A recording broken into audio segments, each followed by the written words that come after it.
Do I believe that you cannot have success if you make a single excuse? No, I don't think that's true. I think you'll be more successful the more excuses you get rid of. That's what I would say. That's my belief.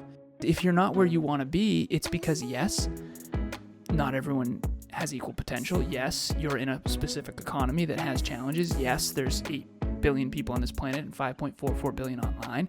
And yes, life is hard and challenging. And you're not doing all you can. Next Level Nation, welcome back to another episode of Next Level University, where we help you level up your life, your love, your health, and your wealth. Today, for episode number, please hold, 1,822. The problem with excuses is that they're true sometimes. With sometimes in parentheses, because maybe they're not always true, but sometimes they probably are true. There is a truth to the fact that it would be easier to not meal prep and just swing through McDanks on the way home. Large number one, Big Mac meal, large fry, Diet Coke, McFlurry, M&M, Oreo, or both with hot fudge sauce. Whatever. Who am I to judge? I'm not going to judge. Those are some of my favorite foods on the planet. Always both. Always both. But the truth of the matter is, yeah, you did work a 12-hour day, and yeah, it's a 30-minute ride home from the office or wherever it is that you work. And yeah, it's going to suck when you get home that you have to shower and cook your food. It's going to suck, for sure. And the excuse of, well, I'm going to be tired, that might be true. And the excuse of, well, it's going to take me 45 minutes to cook, and that means I'm going to go to bed later than I want, that also might be true. All of those excuses might be factually correct. But sometimes we have to do the thing anyway. And that's kind of what we're talking about today. There are a million times where you can make excuses. There are a million. And my goal in today's episode is not for you just to stop making excuses completely. It would probably be go from, 70% of the time to 68% of the time, or 65% Did you say of the be time. go? Is that what I said? I think so. I also think I said... It would probably be go from... Yeah. My goal in today's episode is not to get you to go from. It's for you to... be go. Be go. I also said miscuses. So we're in rare form today. Mistakes and excuses together. There is valid reasons to make miscuses. Very French of me. Shout out to our listeners in the French areas of the world. What are your thoughts and My feelings on all that? miscuses. Yeah, what are your miscuses on all that? I was listening to a YouTube video that one of my clients sent me. I saved it on my playlist. Didn't watch it for a while. Then I did. It was awesome. And it was about growth mindset. And I'm going to shout this person out because I think he's helping a lot of people, and I respect and admire that. Okay, I don't want anyone to associate me with anybody. And Kev, you've kind of been that way a lot too. I don't know this person in person. Tom Bilyeu. My man Tom Bilyeu. It seems to me like he's helping a lot of people in a lot of positive ways, so respect and admire that about Tom. Okay, so I'm listening to Tom, and Tom is saying some stuff. Okay? And he said, the problem with our psychological immune system, he calls it a psychological immune system, which I think is a really cool frame, is that our ego protects us from hard truths by making excuses. Or in your case, miscuses. That's right. I hope that sticks. So our ego, our identity, our story we tell ourselves about ourselves, our beliefs about ourselves. And if you've seen Inside Out 2, it talks about self-concept in such a powerful way. And how the scaffolding of your own identity can fall out from underneath you. Kevin and I experienced that in our mid-20s. Him with suicidal ideation, me with my car accident. But the psychological immune system is your ego protecting itself from itself, a.k.a. you want to believe you're better than you are, or you want to believe you're worse than you are in order to stay safe, a.k.a. hang on to what you believe about yourself. And he used this ridiculous metaphor that I actually thought was powerful but also ridiculous, and I'll explain why. He said, if tomorrow there was a meteor barreling towards the Earth, Say two-barreling? I don't know, man. I don't know, man. Call you out on your shit too, you know? Excuses. Go on. All right, so there's a meteor. Hypothetical, there are no meteors barreling towards Earth to my awareness. And it's catastrophic sized Armageddon situation. Armageddon's a movie in the 90s or early 2000s. Great I don't know. movie. Great corny movie. It was a great movie. So anyways, what's the song in that movie, the really famous one? I Don't Want to Miss a Thing by the one and only Aerosmith. That is on Emilia and I's love playlist. It's a great song. It is a great song. So he said, I would consider that my fault. Now, that's ridiculous, and he knows it, and so he goes on to explain. He said, there's a organization that he is aware of, that he has not contributed any ideas or emails or money to, that actually is tasked with preventing meteors from hitting the Earth. So he said, while it is wildly irrational and illogical to think that this meteor is somehow my fault, it actually is empowering to realize that I did not do all that I could because now I can. Okay, ridiculous, over-the-top example.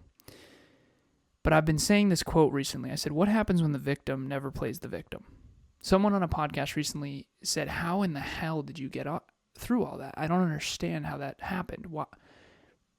What?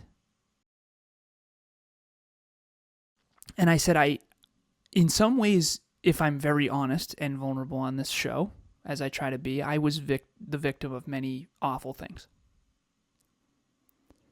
But I never played the victim. I never used that as a reason why I couldn't improve, why I couldn't achieve, why I couldn't succeed. I never used it as an excuse. And if I had, I wouldn't be the man that I am today, and I wouldn't be where I am today. Even though I had someone behind the scenes say, you had every excuse to be nothing. But I never took any of those as excuses. I never pointed, and this is what Tom says. He says, we point outward. We always point outward. Well, it's the economy, or it's the government, or it's the... And he said, and here's the problem. You're right. The odds are stacked against you. You're right. The industry is unfair. You're right. That is unfair. You're right. That is unjust. You're right. Boom, boom, boom, boom, boom. It doesn't change the fact that what you have to do if you want to succeed is actually look at what is within your control. I reviewed our podcast earlier today, and I wrote down a bunch of notes of all the things we suck at. Kev said, keep it to yourself. I need some self-esteem today. But the truth is, you and I called ourselves out recently for not reviewing the show as much as we used to. There are things that we could be doing that we're not doing that we know we should be doing, and that is contributing to our lack of success. Now, we are successful, but success is relative. And that's ultimately what I'm saying is, it's so easy to play the victim, particularly when you are a victim. I was bullied. There's a lot of reasons that are very valid for why you aren't where you want to be. But none of them are actually going to get you closer to making meaningful progress if you continue to let your psychological immune system keep you from the hard truth that there actually is more you could do. What do you think the difference between an excuse and a what's a good frame for it? No, I don't want to say fact. Like an excuse and an observation. NLU listener, what is happening? I just wanted to jump in here and let you know if you want to get to the next level faster, we have a free virtual monthly meetup at the first Thursday of every month. You can connect with like-minded people and become a bigger part of this amazing global community. The link to register will be in the show notes.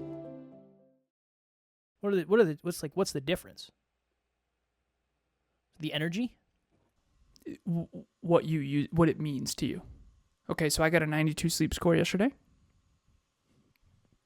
I got a 77 the day before.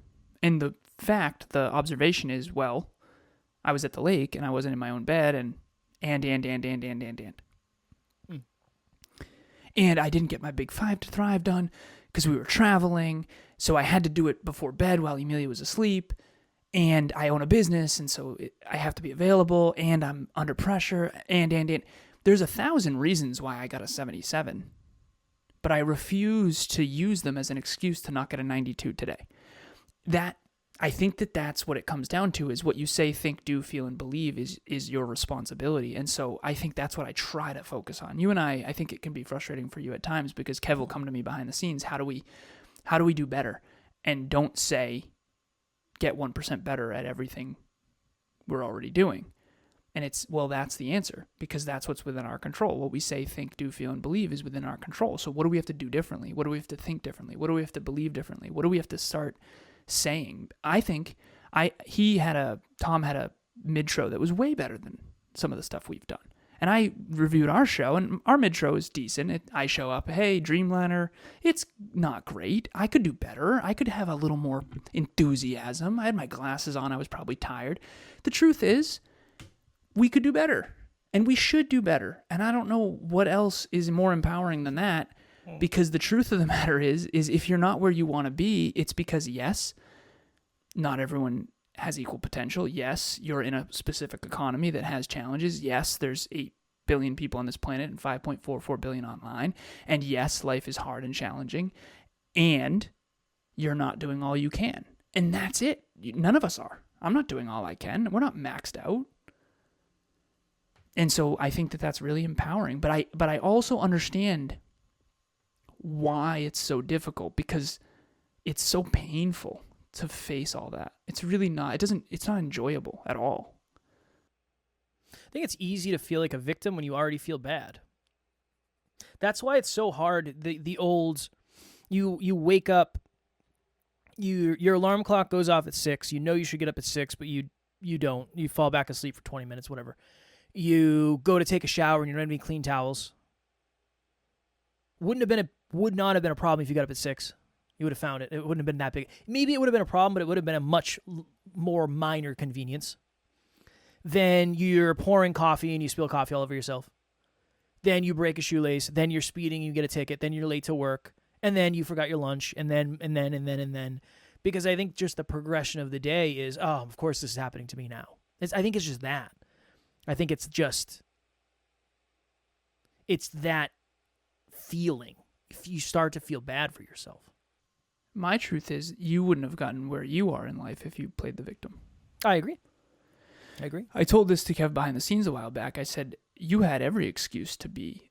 So at your wedding, we're talking a lot about that lately, your happily ever after party, I was bawling my eyes out during the first dance.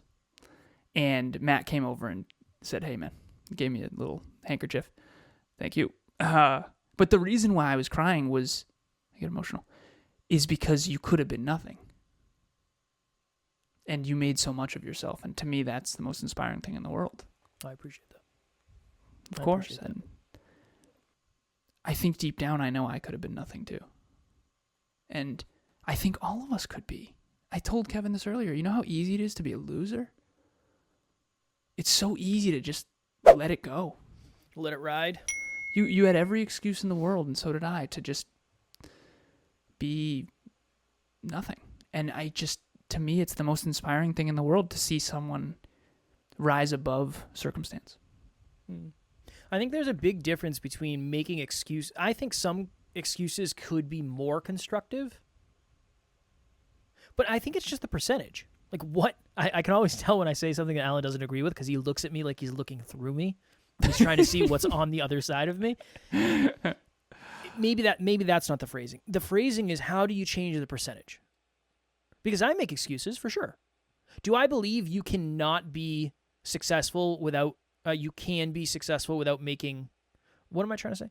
Do I believe that you cannot have success if you make a single excuse? No, I don't think that's true. I think you'll be more successful the more excuses you get rid of.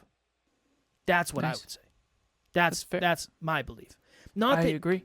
Just like, should you never sleep in? Well, no. I mean, if you want to get enough sleep and you stayed up late, you should probably sleep in. Does that mean you should sleep in every day because you just feel like it? Well, no, that's probably not constructive either. I think there's a destructive and a constructive, and then there's a more constructive. And if we're trending in the right direction, I think that's always a positive. And that's really all you can ask for at the end of the day. I mean, yeah, you want to be the most consistent, fulfilled, next level, in love, in shape, wealthy, healthy, all that stuff. But you never get there unless you go from less to more for long enough, right? For 1% improvements for a long enough period of time. That would kind of be my takeaway for this episode is it's not going to happen overnight. And in a weird way, it might not be that hard to go from the most excuses you've ever made to the least. It might not be as hard as you think. Numbers wise. Where are you making excuses? Where are you not taking personal responsibility? That's a very empowering question. It hurts a little bit because It does hurt. That's what's within your control. Oh my goodness. I had a really, really big breakthrough recently, and I know we got to jump. Yeah, is it 2 minutes long? Can it be a 2 minute long? It's less than that. It's 1 even minute less long. than that. Okay. Yeah, 1 minute long. Nice. That is my objective. Less than a minute. Okay, start the clock. I had this really cool realization. We were on a huddle last week, and I said, no one achieves anything great on their own. And that is true. And one person can make the difference between a great team and a good team. Because they set the standard. That was such an empowering realization because people have always been, almost up to my minute, people have always been saying, well, no one achieves anything great on their own. Absolutely true. The NLU team, the NLPS team, no one achieves anything great on their own. However, and I can set a standard that inspires, motivates, and educates at a greater level. So one player can make a team truly great. However, they can't do anything great on their own. I think that's a really cool duality that I came to, and I wanted to share that because personal responsibility is more powerful than just you. I dig it. Not where I thought you were going to go at all. I didn't know where you were going to go. Well, that sounds like a miscuse to me. It was a miscuse. I've been making a lot of miscuses lately. All right, speaking of miscuses, if you want to make less of them and you want to get to the next level of life, love, health, and wealth, my goodness. Group coaching starts on October 8th at 5 p.m. Eastern Standard Time. We'll have the discount code in the show notes. NLU Listener will get you 30% off. And the reason we want to do that is because if you're listening to the podcast, obviously you want to get to the next level. And if we can save you money in the process, we're all about that. So the link will be in the show notes. We would love to have you join. Alan still has room for clients. I still have room for clients for NLPS, all that happy jazz. Go to the website, nextleveluniverse.com. If you are unfamiliar with what we offer, there's a lot of stuff on the website. As always, we love you. We appreciate you. Grateful for each and every one of you. And at NLU, we don't have fans. We have family. We will talk to you all tomorrow. Please reach out.